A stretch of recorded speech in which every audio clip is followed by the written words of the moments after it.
And welcome to episode 2 of the Tuesday Talk IU Athletics podcast. This is Sports Information Director Andy Alvarez, along with Athletic Communications Director Larry Dealman, and our student assistant Connor Kikowski. Today's show, we're going to be discussing the past week in IU athletics and the upcoming week. And then we're also going to be featuring our guest this week, which was Sam Domencic from the men's cross country team. And we had Sam here for about a 20-minute interview today. It was actually a really good interview. A lot of insights into what's been going on with cross country, his training, and how he got involved with the sport, and where the season's going to go for them and where his goals are. So that was a really good introduction today. And what did you guys think about that interview today? I thought it was good. I mean, he gave a lot of insight about how he started running, which was good. And also, like, me and him discussed a lot about pack running, which is huge, especially when we get to races like Border Battle, which is going to be like just thousands of people. And especially when we get to conferences, Marywood loves to pack run. So we have to be prepared for that at all talks. And with me and him leading the way pretty much for the team, it's good to like get discuss that and share some insight into what our plans are like. Yeah, I thought it was a great insight as someone who, I didn't run track back in my college days, but it was just a great insight to see what it's like to be a NCAA runner and how excited Sam is and all of our runners too as we get closer to the Rowan Border Battle and AEC championships. Connor, you run, Larry and I, we were more team sport based type athletes and things like that. So even though running is team sport as well, but we were more like I was a hockey, baseball, soccer type guy. So getting started this week, and our first team we're going to talk about this week is the women's soccer team. And some people may look at the results. They had a couple of tough games against good opponents this week. They've lost to Eastern and Widener. But a lot of people don't understand, what goes on when you're dealing with a very young team this year. A lot of young players, a lot of freshmen making first appearances. Gracie Rapisi, William McGee, Brooke Kukowski, uh, Tori Andis. A lot of young players getting experience playing, strong MAC teams. You get Eastern that if you look at how they've done so far this year, they had only surrendered one goal going into that game. And that's, those are challenges that you're going to face.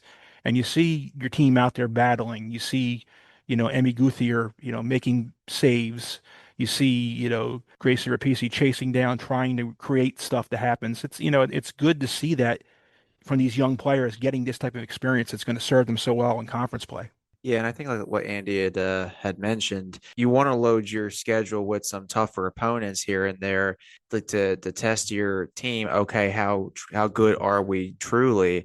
And this is a young team in certain positions, and Emily Guthier has been doing a great job in goal. And yes, she has allowed some goals, but nobody's perfect, and no one's gonna allow zero goals for the entire season. So this team is doing everything they can to hold down on the defensive side. And like Andy said, Eastern's a very tough team right now.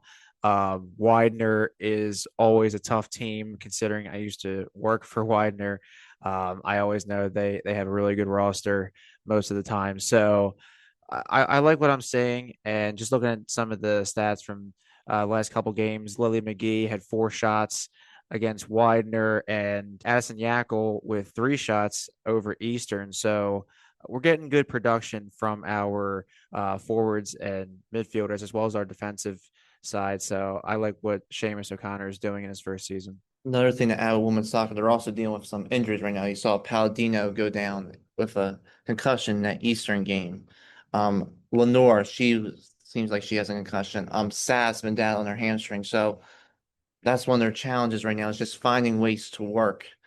So, but like what you said, Larry, it's Seamus's way of doing things. He wants them to all find a way to work together so that when we get to conference play and if you can hang with these teams, you can hang with anyone.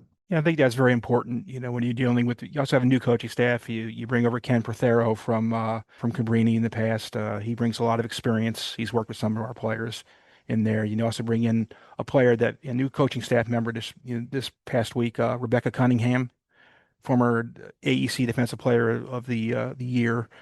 ring or two-time, I think actually two-time Defensive Player of the Year. So that's as Ken corrected me on the other day when I said that.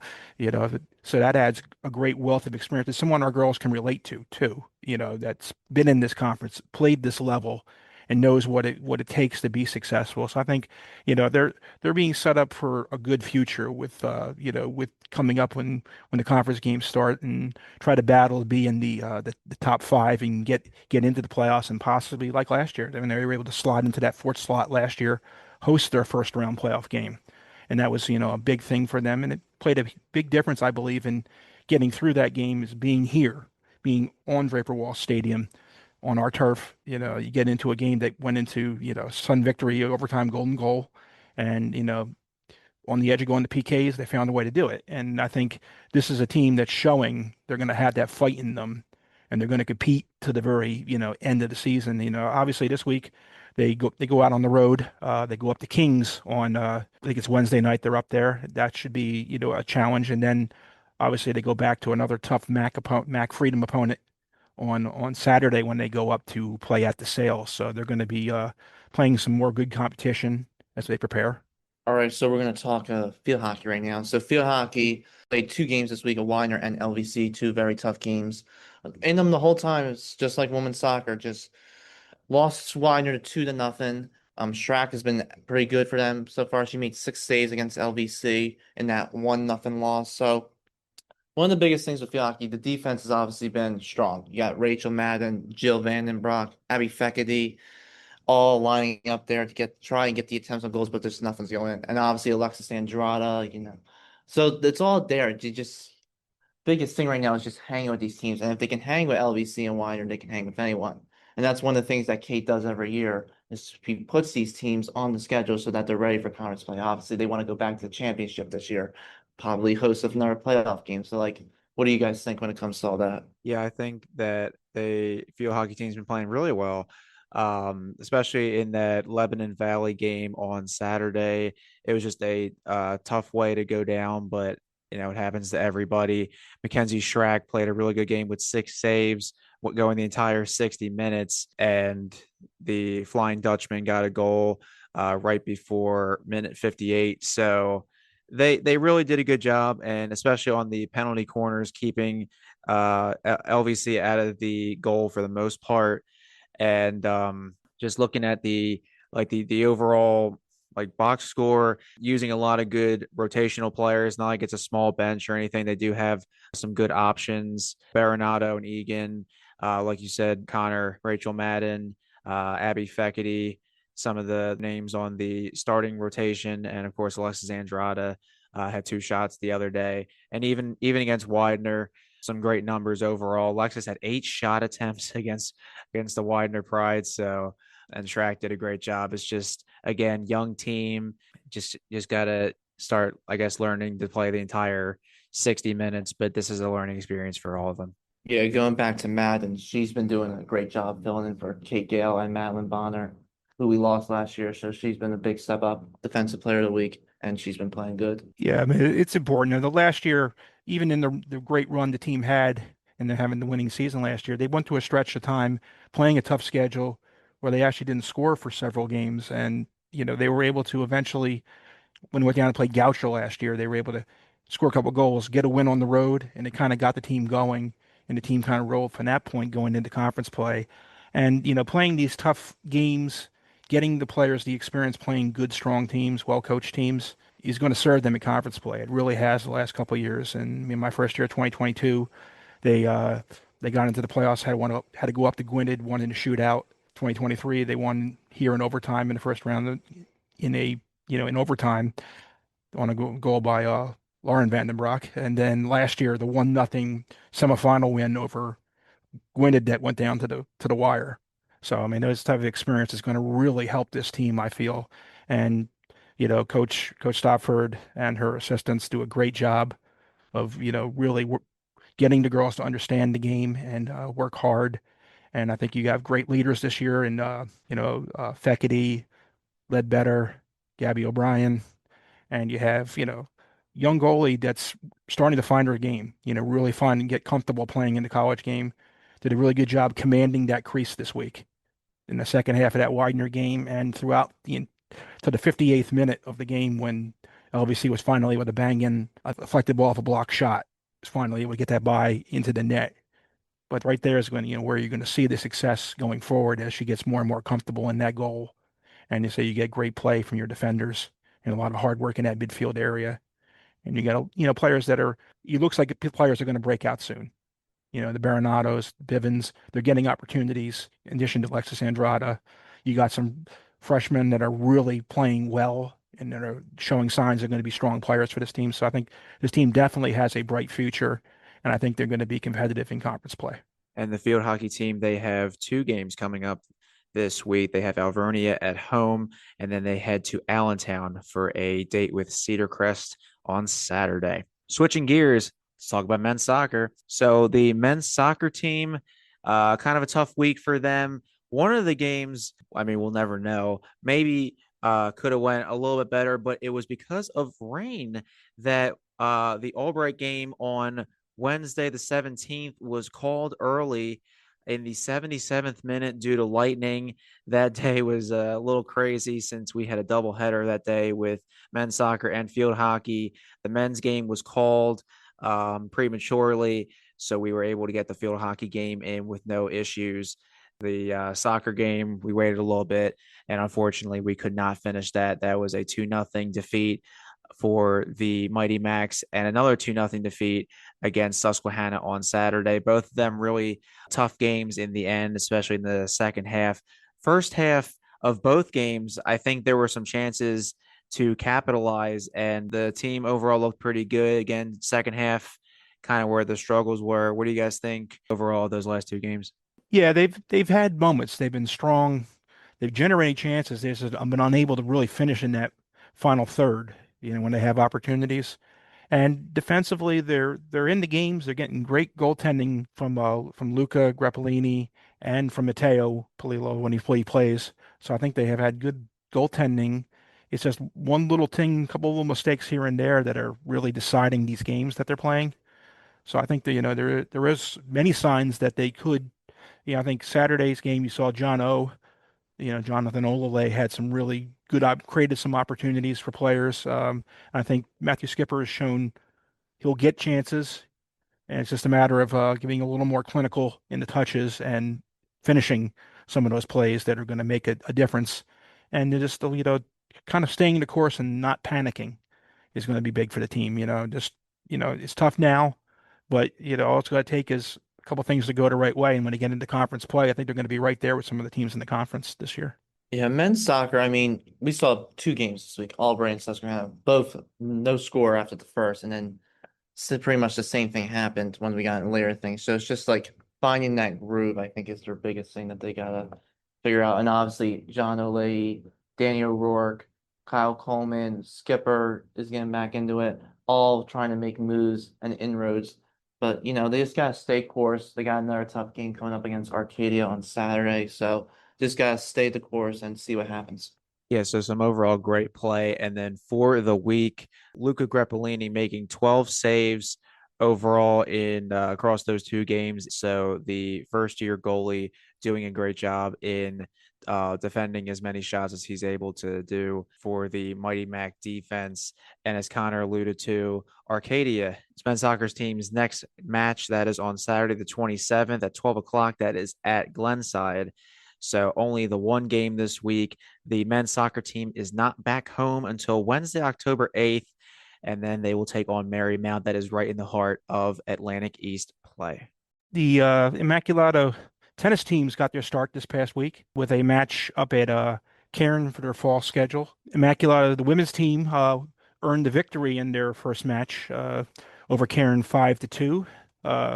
Immaculata was able to take a 1-0 advantage in the doubles matches with Elizabeth Natson and Laura Farrow winning the second doubles match 6-4 over their opponents.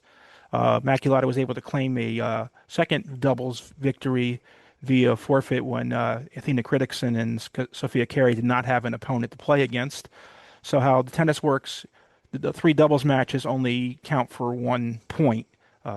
Delaney Brown and Haley Elwell played the first doubles match, and they lost in a tight match, 7-6. So that's, a sign for good future there that you're right there in that match. Could have went either way. In the singles matches, senior Delaney Brown playing first singles. She lost her match in straight sets. Haley Elwell also lost her second singles match. In tight scores in that one. So good sign. Elizabeth Matson swept her third singles match. So she won those a straight set 6-2, 6-2. Laura Farrow won her match in they won the third set in a tiebreak. So they 6-4 and she lost 2-6 in the second set. Then they play a 10-point tiebreak and she won the tiebreak 10-6 to claim her match. And then Sophia Carey and Athena Criticson earned victories via the forfeit as well. So Immaculata was able to take their first match 5-2. So it's a good start for the team.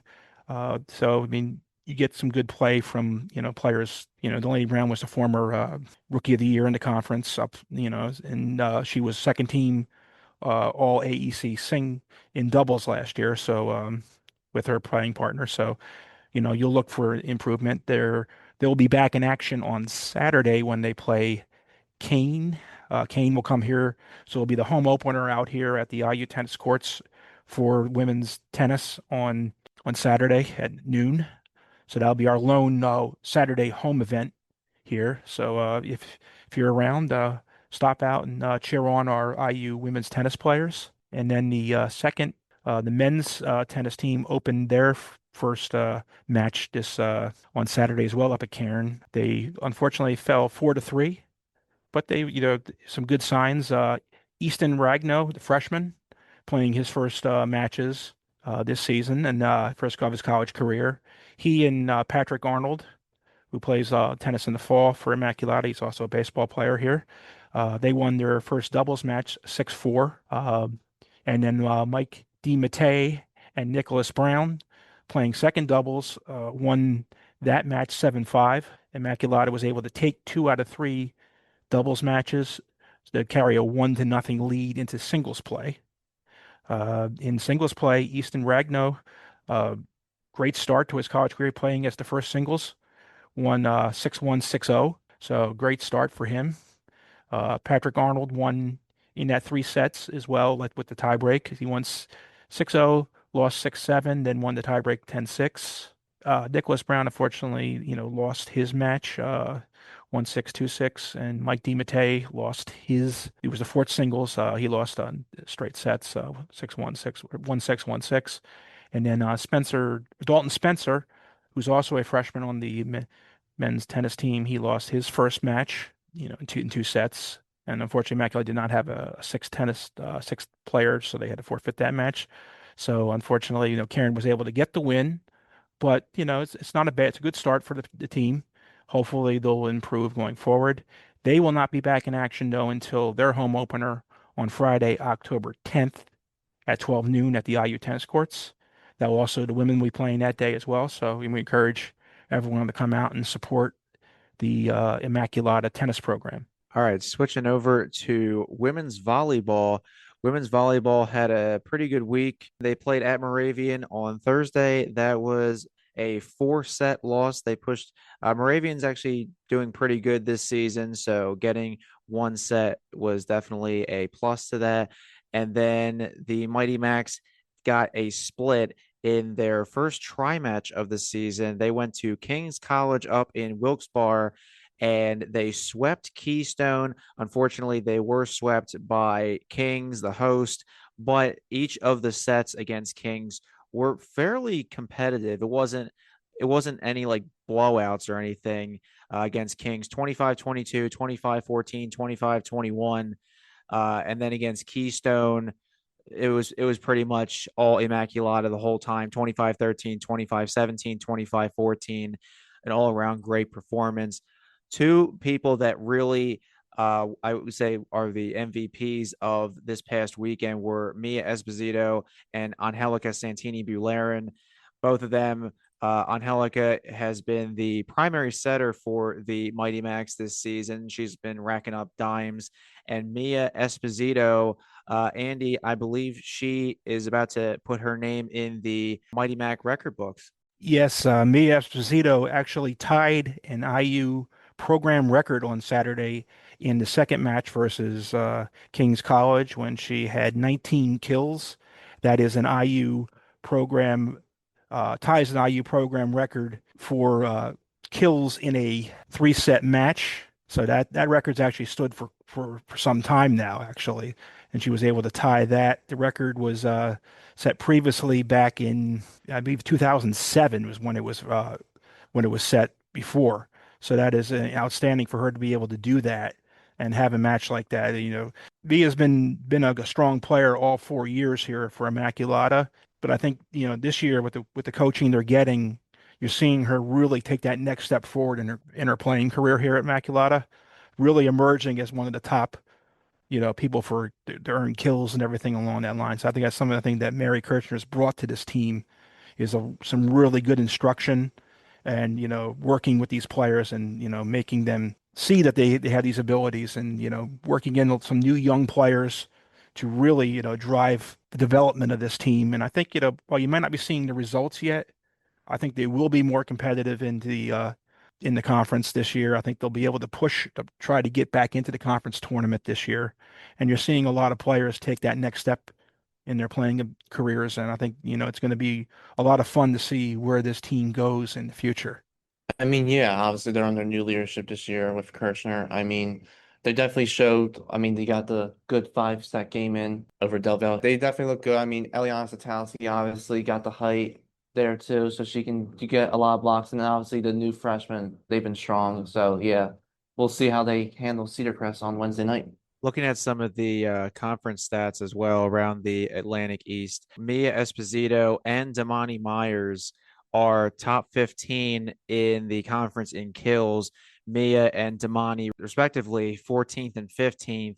And then for assist, Angelica Santini Bulerin is number 4 in the conference with 146 assists. She trails just behind Vanessa Pagano over at Centenary with 157. So she's nearing top 3, and she's only a first year. So I see no limit really on her game or Damani's game at the moment, Andy. Yeah, I mean, I think that is very important. And, I think we're going to start seeing some more representation with our players in terms of, the conference, weekly awards and, and being higher in those, seeing up in those numbers. Because there are some good teams in our conference. Marymount, Newman have been strong over the last several years in volleyball.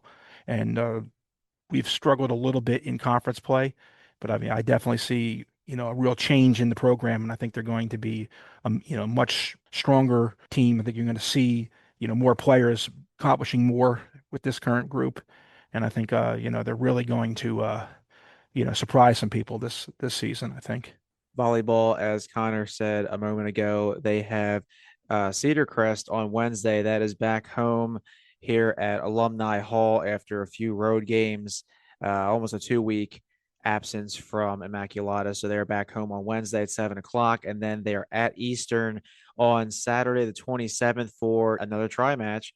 So they will take on the host Eastern, and then the neutral match will be against Susquehanna. Susquehanna, that'll be at 1, and Eastern will be at 3 o'clock. Stay tuned up next for our interview with Sam as we talk to him about cross country and his life in cross country and track.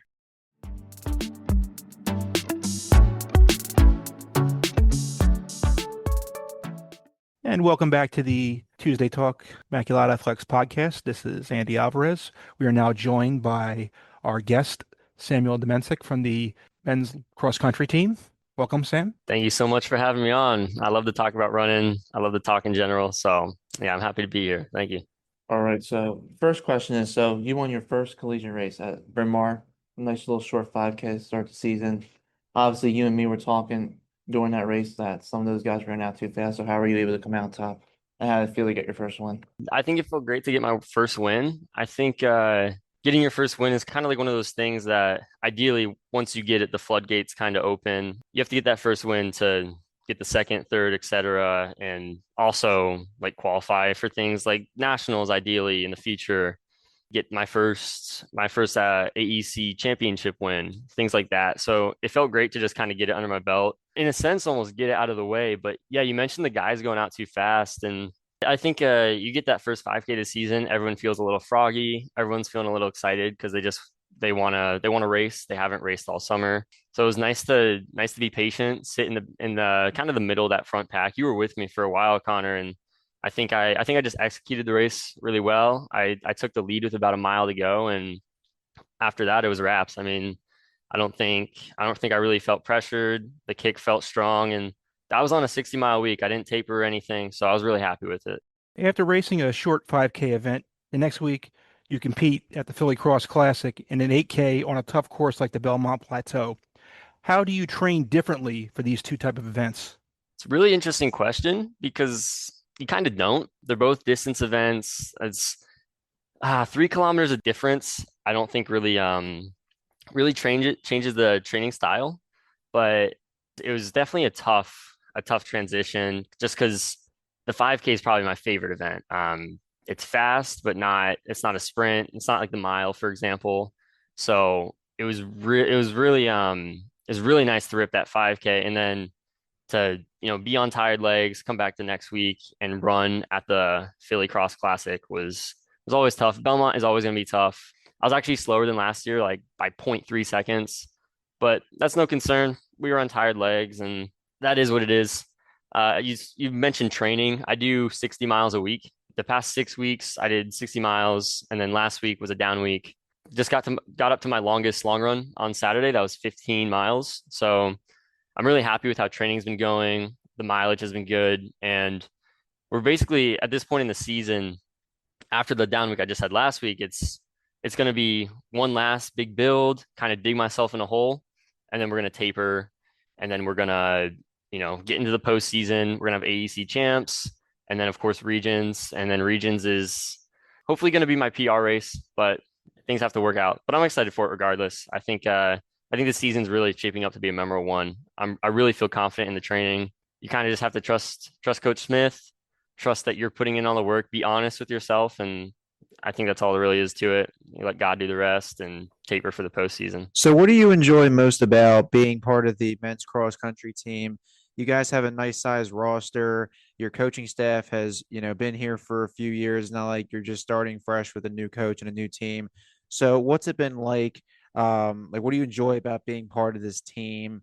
And I guess like the bonds you've made with the team over the last couple of years. Yeah, the cross country team's great. I think I like cross country more than track, mainly because we're all working towards the same race. And that's so fun. I think it's so rewarding to all get to be working towards the same goal. You come to practice every day, you're running together in workouts, et cetera, et cetera. I think it's really, really meaningful. And as far as the bonds, I think the team really, really took me in, accepted me. And they also, I think the most important part was that they allowed me to push them as well. I think it's hard to have a team where we didn't really have a lot of direction. There's two types of experience, right? There's one type of experience, which is what Connor and Chris have, which is we've been here, we're seniors, we're captains, we know the ropes of this team, we know how the training goes, etc. What we don't necessarily have is kind of that type two of experience, which is I've been to nationals. Like I know it's like to be a national champion. I know it's like to be a conference champion multiple times. And I think that's something we're working on. And to be able to work on it together is really fun. It's a no pressure type of situation. But if you want to get great, if you want to continue pushing your training, I think Coach Smith, he really allows for that. He really helps cultivate that type of atmosphere. So I think it's really great. I really enjoy the team, and I think we're slowly becoming more competitive, not just in the conference, because there's other conferences out there that are definitely more competitive than ours, but we're seeing ourselves be more competitive in invitational meets and stuff like that, and that's really cool to see for us to be able to compete, and hopefully we'll be able to compete well at the border battle and regions as well. I think we'll do a lot of good, so I'm excited for that. One thing I want to add on the competitiveness, like you mentioned, like before, like last year, it was just like me, you, Chris, and now we have Jimmy start moving up. So training is definitely a key thing. And you look at schools like Marywood, they run in groups and packs, and that's the key thing in running. Like, would you agree with that? Absolutely. Yeah, pack running like I think it's so important, especially in those early races, to learn how to pace yourself. Today, spoiler alert, we're filming this Monday, so we do workouts on Mondays. But today, like Connor and I, we have the Mighty Mac, which is a type of workout that it's all about listening to your body and responding to what your body is doing. And so it's like you start on the track, you go do a tempo around the cornfield, et cetera, et cetera. But point being, Connor mentioned pack running. That's so true. When you have these great teams, you know, these big teams that are really, really driven, really close together, close knit, whatever you want to call it, a rising tide raises all ships, right? And so me being better makes someone else better, and Connor being better makes me better. So it's really fun to see. Marywood has, I think they've won the pretty much every conference championship. Six, yeah, so six. They've won six conference championships. So I think it's gonna be tough for them to keep repeating as we get more experienced, as we get more guys on the team. But overall, I think we can really put up a fight this year. And I always say this, but like if not this year, then next. If I don't make nationals this year, then the next. And I think that's the beautiful thing about running. It doesn't end even after college. It won't end. It's a whole lifelong experience that I really cherish. I really think it's important. So yeah, I think we're looking really great this year. Chris, Jimmy, and Connor, you guys have been great to run with this year, and you guys have really been on my tail, especially compared to last year. I think we've really like locked in as a team and said, okay, we want to be competitive. We want to do this. So that's really cool. It's really exciting. Or yeah, pack running's a key thing, definitely in the sport. You gotta find the people you can run with and stay with them. But let's talk about how you got into running. Like I know for me, like my wrestling coach made me run cross country, and that's basically how I got to here. So did you do any other sports? Like what's your story? How did you get to where you are right now? Yeah, this is a fun story, I think. I didn't really see running as a sport in my future. I did baseball all up until ninth grade. And ninth grade, I did tennis and baseball in the same season. I was like, well, I got to pick one. My brother was playing tennis. We were great doubles partners. We were both pretty good individually as well. So I was like, you know what? I want to do tennis. And in the fall, I'd always done soccer. I did soccer all 4 years. I was actually captain my 11th and 12th grade year.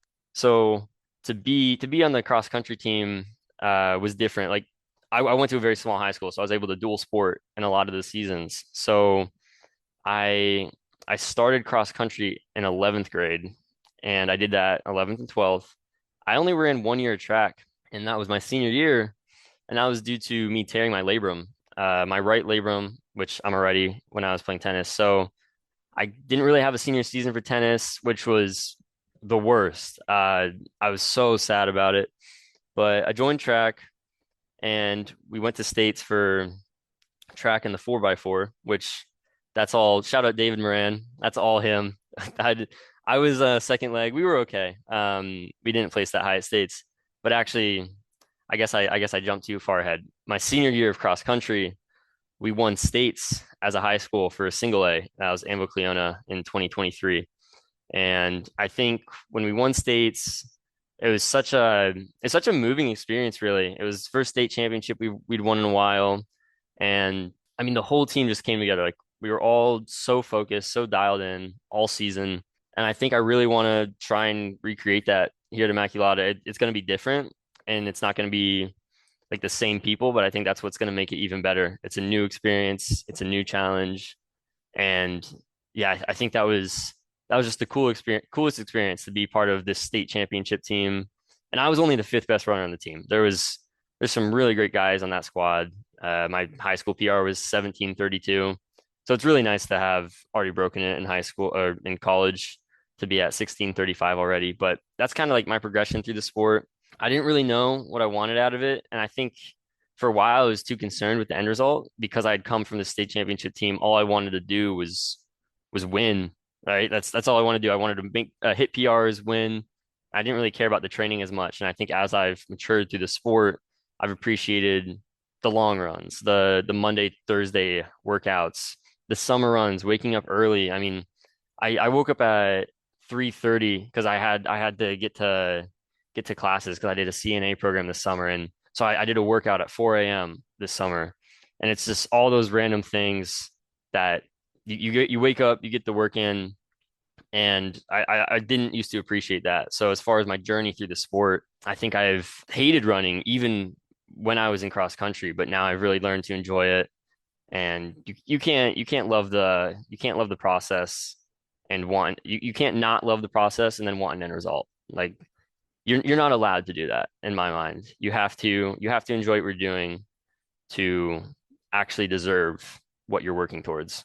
All right. In addition to the athletic piece, what do you enjoy most about being here at Immaculata? What do I enjoy most? I think it's very walkable, which I love. I love the atmosphere of the campus. What I enjoy most, I'd say the people. I think I'm around a lot of like-minded people. I'm around a lot of people that want the best for me, like genuinely. And I don't think there's even any self-interest in there. It's very genuine for my coaches, Coach Murray and Coach Smith. I mean, I can't commend them enough. They're great. They're great people, and they care. They care about every single person on the team. No, I really don't think there's any bias there. Like no matter how good you are, how fast you are, you're just equal to them. I think that's so important. The guys team so welcoming. I love the departments. Like I was a finance major, so my first year here, I think the finance the whole business department was very kind, welcoming. They're always there to work with you. And I think the biology department, which is my major now, they're no different. So it's got to be the people. Everyone here genuinely wants the best for you, and it's very comforting. It's very exciting. It's very fun. So you guys have been on a long break recently. You guys had the Bryn Mawr Invitational, and then you guys were at the Philly Cross Classic, and now you're going to be going to Cairn on October 4th. So you got this like month-long break in between. Do you think that break is good?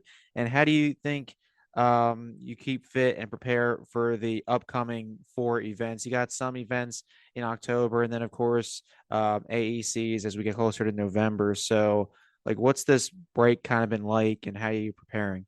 Breaks are the most important part. I think I would hate it if I raced every week. That'd be the worst. And I have a lot of respect for teams like soccer and basketball that have to do that like so often, so many competitions, so much playing.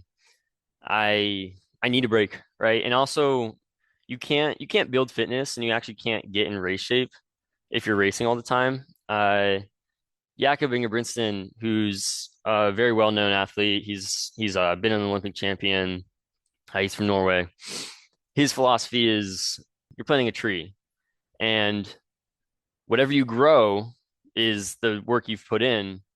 If you take that tree out too early, you'll never see what it could have become. So the point being, if you're just racing all the time, you're ripping your legs apart and you can't taper for every race. So you're going to be really tired in a lot of these races.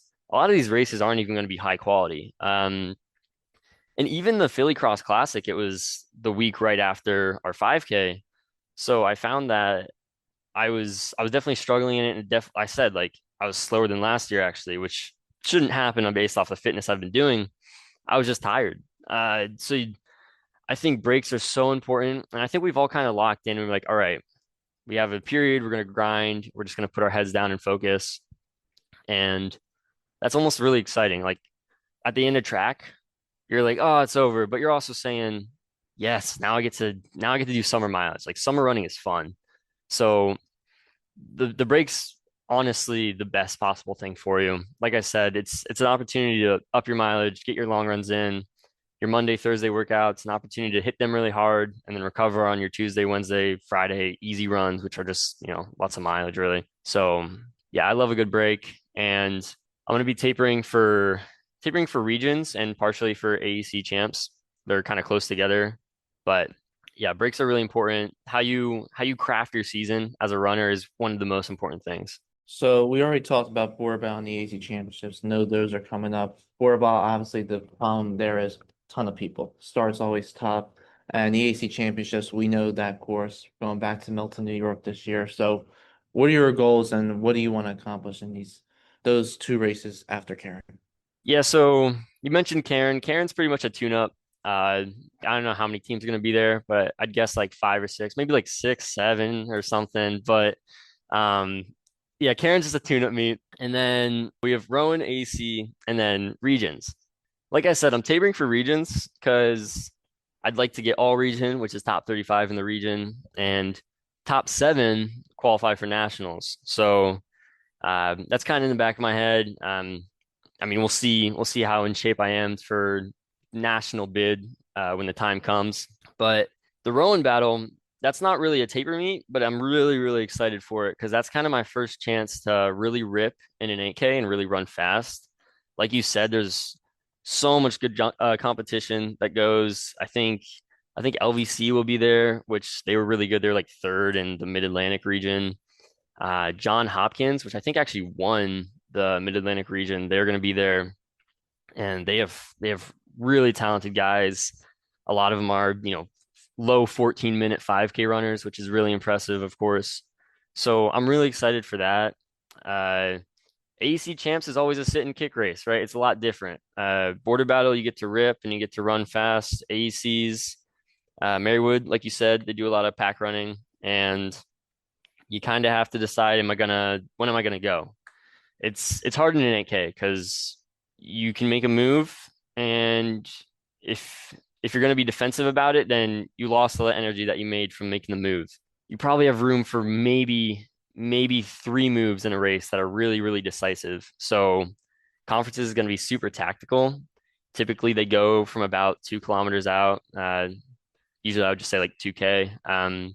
Usually go out from about there, and they held it like last year. They held it like 5:40 pace, which is really chill. But I was kind of dead by the end of it, and it's just because I didn't have that fitness built up that a lot of those top guys on Mary would do. And this year, I'm off a lot more mileage, so I'm going to be a lot more in shape. So I'd like to medal. Definitely, medaling would be really great for that. But I guess my goals for border battle would be just feel race ready and see where my fitness is at. And then for regions, which like I said, I'm tapering for, I'd like to get all region, and then you always have to have a little shoot for the moon goal, and that goal would be make nationals. Why not? Why not put it out there? Well, we thank you for joining us today, Sam, and providing some great talk today. And wish you good luck in the upcoming events, and hope to see you achieve these goals. Thank you so much for having me on. This was fun. We'll be back after this break on the Tuesday Talk podcast.